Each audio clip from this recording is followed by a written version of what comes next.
नमस्कार दोस्तों, आज के इस वीडियो में हम लोग देखने वाले हैं कक्षा 10 का अर्धवार्षिक परीक्षा का कंप्लीटली पेपर हम लोग आज के इस वीडियो में डिस्कस करेंगे। कक्षा 10 का 10th का जो है गणित का यानी मैथ्स का पेपर है, वो हम लोग कंप्लीटली देखने वाले हैं। यहाँ पर बिल्कुल एकदम सेम का सेम पेपर आपके आने वाला है। 3 घंटे 15 मिनट का समय रहेगा और 70 नंबर का आपके पेपर रहने वाला है। तो 2022-23 के लिए पेपर आ चुका है आपके लिए और मैं कंप्लीटली इस पेपर को आपको समझाने वाला हूँ। तो आप लोग इस पेपर को शुरू से लेकर अंत तक जो आपको जरूर देखना है और चैनल पर नए हो तो चैनल को जरूर सब्सक्राइब कर लें, क्योंकि हमारे यहाँ पर चैनल पर अर्धवार्षिक परीक्षा से संबंधित सभी वीडियो यहाँ पर डाले जाते हैं। तो आप लोग देख सकते हो डेली हर क्लास के हर सब्जेक्ट के यहाँ पर पेपर आपको मिल जाएंगे। तो अगर आप 10th या 9th 10th 11th या 12th में हो और आपको अर्धवार्षिक परीक्षा और पेपर चाहिए मॉडल पेपर, तो आप लोग देख सकते हो, जिसकी लिंक आपको नीचे डिस्क्रिप्शन और साथ में आप टेलीग्राम चैनल को ज्वाइन कर सकते हो, जिसकी लिंक आपको नीचे डिस्क्रिप्शन बॉक्स में मिल जाएगी या फिर आपको फर्स्ट कमेंट में भी मिल जाएगी।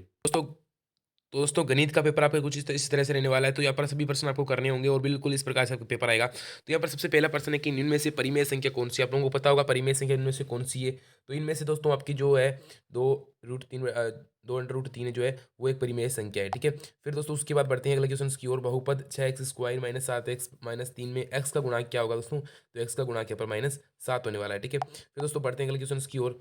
ठीक है, यहाँ पर अगला क्वेश्चन है द्विघात बहुपद x² bx माइनस सी में शून्यकों की अधिकतम संख्या कितनी होगी। आपको उसको पहले सोल्व करना है और फिर इसका आंसर चेक करना है। इसका आंसर 2 आएगा। ठीक है, ठीक है, हालांकि यहाँ पर जो टिक किए गए सभी आंसर राइट नहीं है। ठीक है, ज्यामितीय निर्देशांक 3 - 2 में कौन सी चतुरास्र में होगा। तो ये द्वितीय चतुरास्र में होगा, क्योंकि कैसे होगा कि आपको इसे मान लेना है ग्राफ को, फिर चेक करना है कि 3 और -2 कहाँ पर होगा। तो ये पहला यहाँ पर होता है, दूसरा यहाँ पर होता है। तो 3 तो यहाँ पर आएगा और माइनस देखो 2 3 और 2 कहाँ पर आएगा, 3 कहाँ पर आएगा और -2 कहाँ पर आएगा। ठीक है, -2, तो -2 यहाँ पर आएगा। तो ठीक है, अगला दोस्तों क्वेश्चन ये द्वितीय रैखिक समीकरण के अनुपात ए इसमें दोस्तों आपके कौन से प्रतिबंध का पालन हो रहा है। तो समपाती का यानी पालन हो रहा है। तो इस प्रकार से आपके ये प्रश्न आएंगे, देखने को मिलेंगे। समांतर श्रेणी 2 7 12 का 8वें पद का दोस्तों मान क्या होता है, ये आप लोगों को बताना है। तो ये भी आपके बिल्कुल क्या 37 होता है। तो बिल्कुल सही है, 37 होता है। तो इस प्रकार से पेपर देखने को मिलेगा। समांतर श्रेणी में से आपके एक प्रश्न आने वाला है। फिर है किसी बाह्य बिंदु से वृत्त पर खींची गई स्पर्श व त्रिज्या के मध्य स्पर्श बिंदु पर बने कोण का मान 90 डिग्री होता है। बिल्कुल दोस्तों 90 डिग्री, यानी एक जो वृत्त होता है उस पर अगर हम स्पर्श रेखा खींचते हैं और उस पर जो त्रिज्या होती है वो उस पर लंब होती है, यानी 90 डिग्री की होती है। तो ये बिल्कुल राइट कथन है। ठीक है, फिर दोस्तों अगला क्वेश्चन है कि किसी घटना की प्रायिकता 0 से बड़ी या उसके बराबर होती है तथा 1 से छोटी या उसके बराबर होती है। बिल्कुल दोस्तों राइट है, एकदम भी सही है। ठीक है, फिर उसके बाद है कि किसी अनिश्चित घटना की प्रायिकता का मान 1 होता है। नहीं नहीं, एक भी नहीं होता है। ठीक है, अगला है कि 1 कभी नहीं हो सकता। सबसे छोटी भाज्य संख्या 4 होती है। ये भी दोस्तों आपकी गलत है। ठीक है, ये आपकी गलत है। ठीक है, फिर दोस्तों आपको देखिए द्विघात बहुपद X Y plus B X plus C के मूलों का योग अगर अल्फा प्लस बीटा है तो इसका मान क्या होगा। तो इसका मान होगा माइनस बीटा प्लस अल्फा। ठीक है, इसका ये मान हो जाएगा। फिर निर्देशांक 2 2 3 की एक्स एक्स से दूरी कितनी होगी। तो 2 और 3 की एक्स एक्स से दूरी कितनी होगी दोस्तों। तो वो होगी 3। तो फिर है कि किसी समांतर श्रेणी का प्रथम पद ए सार्वंतर डी है। तो दोस्तों पद आपको याद करना है। तो ए प्लस नो डी हो जाएगा। ये सूत्र होता है ना आपके, ए प्लस नो डी। तो ये कह रहे हैं, ठीक है, ये तो 10वां पद क्या होगा। तो 10वां पद ए प्लस नो डी ही होगा। ठीक है, इससे एक कम होगा। ये सूत्र होता है, आपको पता होगा। फिर वृत्त के अंदर स्थित बिंदु से वृत्त पर 2 स्पर्श रेखाएं खींची जा सकती है। खींची जा सकती है, बिल्कुल खींचा, 2 ही खींची जा सकती है। ठीक है, फिर उसके बाद दोस्तों बढ़ते हैं अगले क्वेश्चन की ओर। कार्तीय तल में मूल बिंदु के निर्देशांक हमेशा 0 0 ही होते हैं। ठीक है, ये भी ध्यान रखना आप लोग। अच्छा क्वेश्चन से दोस्तों आपके लिए, इसको क्वेश्चन को थोड़ा ध्यान में रखना है। ठीक है, फिर दोस्तों बढ़ते हैं अगले क्वेश्चन की ओर। 96 और 120 का महत्तम समापवर्तन यानी एचसीएफ क्या होगा। ठीक है, तो आपको इसको सोल्व कर लेना है इस प्रकार से, जैसे कि इसको फिर 120 लिख के इस प्रकार से आप लोग को जो करते हो इस प्रकार से आपको सोल्व करना है, इसका आपका उत्तर आ जाएगा। ठीक है, फिर दोस्तों बड़े बड़े क्वेश्चन आपको बताता हूँ जो कि क्वेश्चन आपके 100% आएंगे। एक द्विघात बहुपद का उदाहरण लिखिए। तो आप कुछ भी लिख सकते हो, 2x² प्लस 3x प्लस 4 बराबर 0, या फिर कुछ भी लिख सकते हो। एक्स वाई जेड में मान के लिए लिखा है। फिर किसी समांतर श्रेणी में n पदों का योग ज्ञात करने का सूत्र लिखिए। तो वो n पदों का योग क्या होता है, a plus n plus diva पद। ठीक है, तो इस प्रकार से होता है ना आपके। फिर एक वृत्त की सबसे बड़ी जीवा क्या कहलाती है। तो दोस्तों वृत्त की सबसे बड़ी जीवा व्यास कहलाती है। कैसे कहलाती है आप लोग एक बार देख लीजिए। ये मान लो एक वृत्त है। ठीक है, इसमें जीवा ऐसे भी हो सकती है, जीवा ऐसे भी हो सकती है, जीवा ऐसे भी हो सकती है। पर पर जो वृत्त का व्यास कैसा होता है, ये वृत्त है, इसका व्यास सबसे बीच में से जाएगा, जो कि त्रिज्या का दुगुना होता है। तो क्या होगा, तो सबसे बड़ी जीवा व्यास ही होगी। ठीक है, मतलब ये जीवा सबसे बड़ी व्यास ही होगी। ठीक है, ये बात ध्यान रखना आप लोग। फिर यदि पीई 0.05 है, तो ई नहीं की प्रायिकता क्या होगी दोस्तों? ये प्रायिकता वाले पार्ट में से एक नंबर का क्वेश्चन से, छोटा सा क्वेश्चन है, आप लोगों के अच्छे इसमें नंबर आने वाले हैं। फिर एक द्विघात बहुपद ज्ञात कीजिए जिसके शून्यकों का योग और गुणनफल क्रमशः 4/1 है। तो आपको यहाँ पर शून्यकों का योग और गुणनफल दे रखे हैं, यानी आपको अल्फा प्लस जो बीटा वाला सूत्र है वो लगा के आपको इसको करना है, ठीक है। फिर है निम्न रैखिक समीकरण युग्म को विलोपन विधि से आप लोगों को हल करना है कि एक्स प्लस वाई बराबर 5, तो 2x माइनस 3y बराबर 4, इसको विलोपन विधि से हल करना है। इस रैखिक जो समीकरण है, इसको जो विलोपन विधि है ना अपनी, उससे आपको हल करना है, ठीक है। तो छोटे छोटे प्रश्न आपको यहाँ पर देखने को मिलेंगे। फिर है समांतर श्रेणी 21, 18, 15 का 12वां पद ज्ञात कीजिए।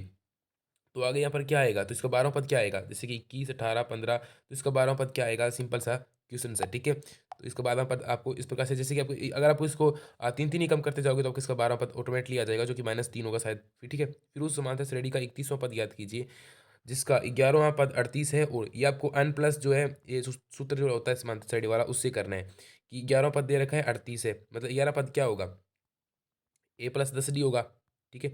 a प्लस 10d बराबर 38 आ जाएगा, और 16वां पद मतलब a प्लस 15d बराबर 73 आ जाएगा। फिर इसको समीकरण बना के आपको हल करना है, आराम से माना जाएगा, ठीक है। फिर 6 सेमी लंबाई का एक रेखाखंड खींचकर इसे 2/3 विभाजित करना है, यानी ग्राफ से आपको ये प्रश्न करना है, ठीक है। फिर है सिद्ध कीजिए कि 3+2√5 अपरिमेय संख्या, ये आपको चाप से कर सकते हो इसको, ठीक है, और इसको भी कर सकते हो। फिर ऐसे प्रथम 40 धन पूर्णांकों का योग ज्ञात कीजिए जो 6 से विभाजित है। तो 6 से विभाजित होने वाले धन पूर्णांकों का आपको योग ज्ञात करना है। फिर है एक पासे को एक बार फेंका जाता है। अब पासे में क्या होता है कि पासे में 6 अंक आते हैं, ठीक है। तो उसकी प्रायिकता याद कीजिए, यदि एक अभाज्य संख्या, तो अभाज्य संख्या कितनी होती है, 2 ही होती है, तो आपको 2/6 यानी 1/3 आएगी। पहले में तो 1/3 उत्तर हो जाएगा, ठीक है। मतलब इसमें जो उत्तर है, इसका उत्तर जो है, इसका उत्तर हो जाएगा 1/3। फिर है, ठीक है, कि 2 और 6 के बीच स्थित कोई संख्या, तो 2 और 6 के बीच में 2, 3, 4 मतलब 4 संख्या होती है, ठीक है। 4/6 मतलब इसमें 2/3 आ जाएगा, ठीक है। तो इसकी जो प्रायिकता होगी वो आ जाएगी 2/3, और इसकी आ जाएगी 1/3, ठीक है। फिर एक विषम संख्या की प्रायिकता आ जाएगी कि विषम संख्या कितनी होती है, 3 होती है, ठीक है। तो इसकी 1/2 आ जाएगी, ठीक है। फिर है निम्न रैखिक समीकरणों को आलेख विधि से दोस्तों हल कीजिए। इन समीकरणों को आपको आलेख विधि से हल करना है, ये आपको सामने दिख रहे हैं। इस समीकरण को आलेख विधि से आपको हल करना है, यानी ग्राफ से हल करना है। फिर है उस चतुर्भुज का क्षेत्रफल ज्ञात कीजिए जिसको शीर्ष क्रम में इस प्रकार से आपको लोगों को दे रखे हैं, इस चतुर्भुज को, ये तो उसकी ये है, उस चतुर्भुज के क्षेत्रफल आपको ज्ञात करना है कि इसके शीर्ष दे रखे हैं आपको यहाँ पर, तो शीर्षों से आपको इसका क्षेत्रफल ज्ञात करना है चतुर्भुज का। अथवा में प्रश्न है तो आप ऊपर वाला प्रश्न करोगे तो काफी इजी रहेगा। फिर है कि 3 सेमी त्रिज्या का एक वृत्त खींचिए, यानी 3 सेमी त्रिज्या का एक वृत्त खींचिए, यानी आप प्रकार रखिए उसको 3 सेमी खोलना है, पूरा इस प्रकार से आपको वृत्त खींच देना है, ठीक है। तो वृत्त खींचने के बाद जिसके केंद्र से 5 सेमी की दूरी पर स्थित एक बिंदु से वृत्त पर स्पर्श रेखा युग्म की रचना कीजिए और उसकी लंबाई मापिए। तो अगर आप उसकी लंबाई मापोगे तो कितनी आएगी, 3 का आपने खींचा तो ये 2 बाहर आएगी, ठीक है, यानी कुल मिलाकर 5 ही आएगी। तो आपको इस प्रकार से रेखा युग्म की जो है रचना करनी है। 5 नंबर का एक बड़ा प्रश्न है, ठीक है। या फिर आप लोग क्या कर सकते हो, आपको नीचे एक बंटन दिया जा रहा है जो होता है प्रायिकता वाले में से, आंकड़े वाले में पार्ट में से है। तो इस बटन को आपको करना है, जैसे कि नीचे दिए गए बटन एक कक्षा के 30 विद्यार्थियों का भार दर्शा रहा है। विद्यार्थियों का माध्य जो भार है वो माध्य ज्ञात करना है, माध्यिक नहीं माध्य ज्ञात करना है। तो यहाँ पर इस छात्रों का दे रखा है, आपको माध्य ज्ञात करने की जो सूत्र है उससे माध्य ज्ञात करना है। तो इस प्रकार से मैंने आपको कंप्लीटली पेपर बताया है, और इस पेपर में आपको बहुत सारे क्वेश्चन ऐसे होंगे जो कि आपको परीक्षा में आपको देखने को मिलेंगे। तो आई थिंक आपके लिए बहुत अच्छे पर्सन है। और अगर आप अभी तक आपने हमारे चैनल को सब्सक्राइब नहीं किया तो जल्दी चैनल को जरूर सब्सक्राइब करें, साथ ही आप लोग बेल आइकन को जरूर प्रेस करें ताकि आने वाले हर वीडियो का नोटिफिकेशन आपके पास सबसे पहले पहुंच सके। दोस्तों मिलते हैं अगले नए वीडियो में, तब तक के लिए जय हिंद, जय भारत।